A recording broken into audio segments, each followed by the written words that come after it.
Shabbat Shalom.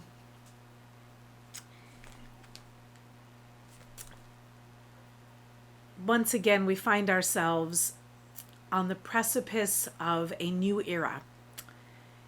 And it seems that that is far more the rule these days than the exception.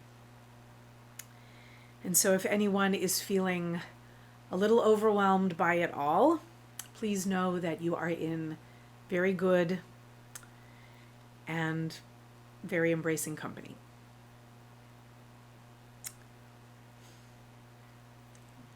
We are, in fact, always on a threshold.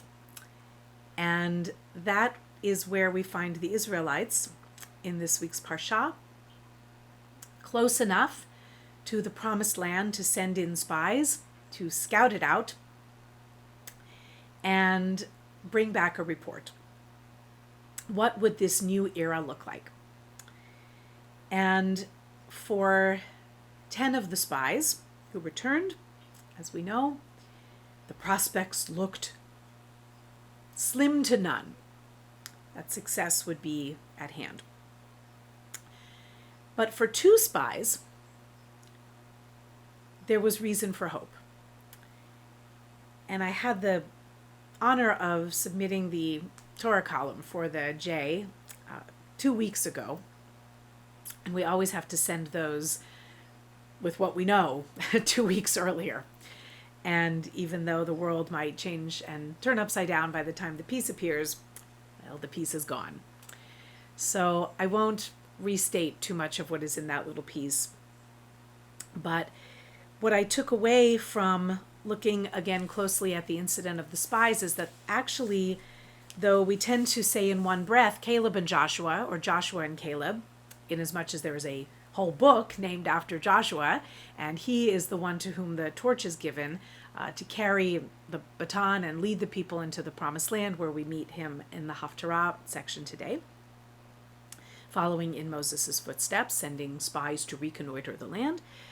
As I tend to be and have been even since high school when I first looked at literature, and I've always been fascinated by minor characters, because there really are none. And so my little piece in the J focuses primarily on the character of Caleb, who is actually painted as the first voice to say to the people, we can do this. He hushes the people. He tries to calm them down when they hear the report that the land is full of giants and that there is no way we can overtake it.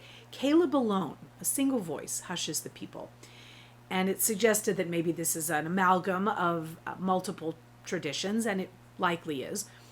But as the chapter continues, Caleb is referred to again alone by God as being uniquely loyal. And that can be a very lonely place. And because Joshua, through the remainder of the Torah, is elevated to the really second in command and the next in line after Moses, Joshua is written into this story as well, to ultimately stand side by side with Caleb. And I'm just amazed by that, because it's another reminder of how sometimes small people telling a story can make an enormous impact. And Caleb, at first, alone, is the one who is that lone voice. Ultimately, the power of the story is that it takes 2, that this one lone voice is easy to overlook, maybe just drown out, but the 2 of them together are immensely powerful. Caleb, of course, has its root in the word for dog, which is generally not a compliment, all the way up through Shakespeare's time and beyond. But for those of us who adore our canine companions, we know that there is no creature more wonderful and more loyal than our doggies. So I happen to love the name Caleb, as I imagine some of you do as well.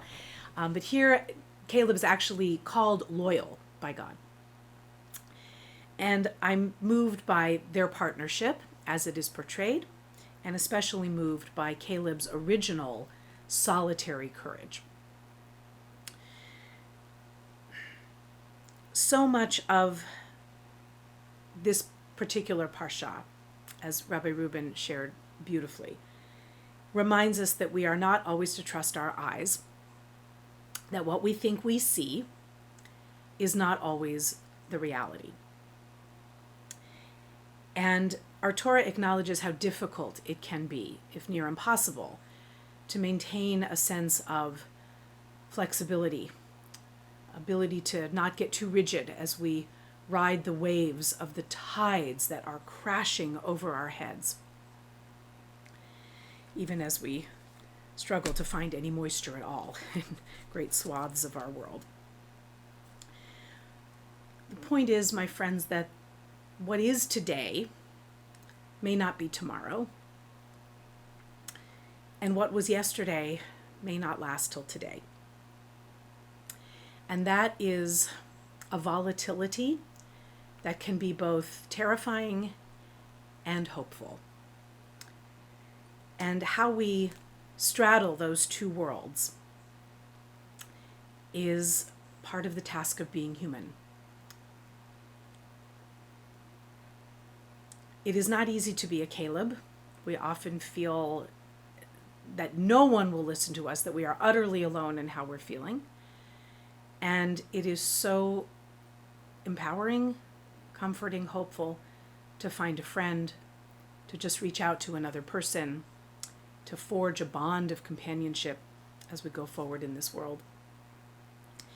And to take heart, though we will interpret the events of the world differently, maybe extremely differently, even in our small but beautiful prayer circle this morning. We may be interpreting the events of the world and of our country very, very differently, and I am bidden to allow for that.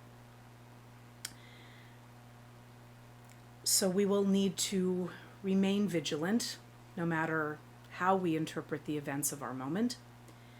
And remember that what is today may not last till tomorrow.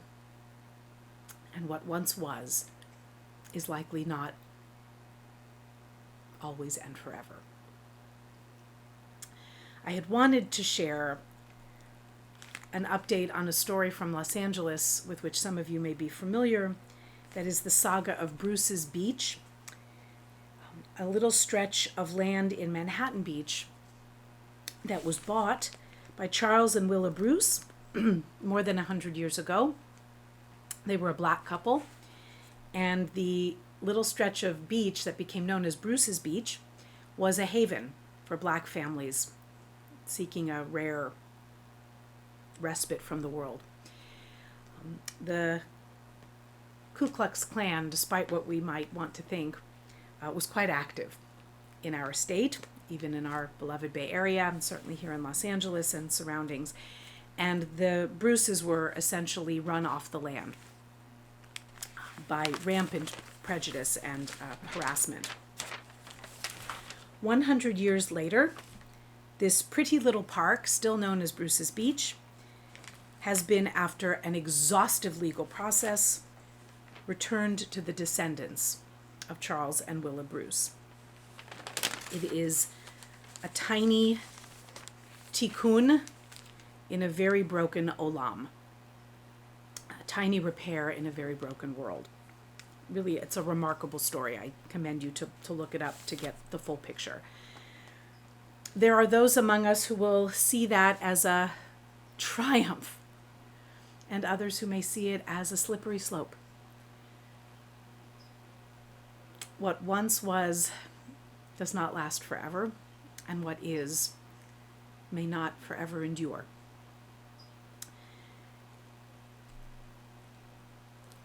There are, I hope, Calebs among us who are willing to say, we can do this.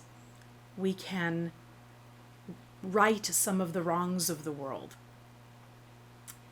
And with the full understanding that there will be so many nuanced interpretations of what is happening today. My prayer, all of this aside, is that there are enough calm voices to turn down the temperature, as Caleb and Joshua ultimately tried to do. They didn't succeed, by the way, but they tried. that there are enough brave voices among us to, in my dreams anyway, make a world where all children who are born receive love and care, a roof over their heads, food for their tummies, a doctor to see, a preschool to attend, a world that can support and sustain them. For all of our differences, the toxic politics of our time, and there's not much new under the sun, but it just is the overwhelm of our time. I pray that there is enough commonality that we can make some tikkunim in this broken world of ours. If anyone would like to talk about the events of these Supreme Court decisions in the last couple of days, if you'd like to talk offline, if you'd like to give me perspective in a different way, I invite you to do so. In the meantime, our hour is short, and so I will close by offering the hope that however we go forward, that none of us feel that we are alone, that though we may at times feel like we can't even be a Caleb, that we will find a Joshua with whom to walk, and that we can be like so many of these brave people, not seeing ourselves as grasshoppers as the Israelites, too many of them did, but as giants of the right kind, big enough to bring change and hope and healing to our broken world. Shabbat Shalom.